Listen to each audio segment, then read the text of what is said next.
রবীন্দ্রনাথ ঠাকুরের সাধনা প্রবন্ধটিকে যদি সম্যকভাবে উপলব্ধি করা যায় তাহলে সেখানে দেখা যাবে এক মূল সত্য রয়েছে। আমাদের মধ্যে থাকা আত্মা বা পরম ব্রহ্মের সাথে সর্বোচ্চ স্তরে যে কসমিক এনার্জি বা পরম ব্রহ্ম, তার যে যোগাযোগ স্থাপন, তার জন্য যে সাধনা বা তপস্যা, সেটাই কিন্তু এখানে দেখানো হয়েছে।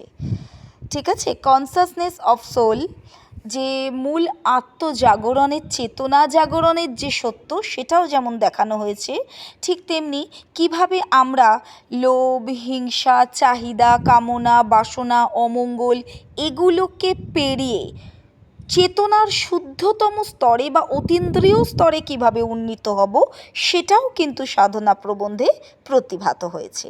যেটা আমরা চর্যাপদের সাথেও কিছুটা মিল পাই।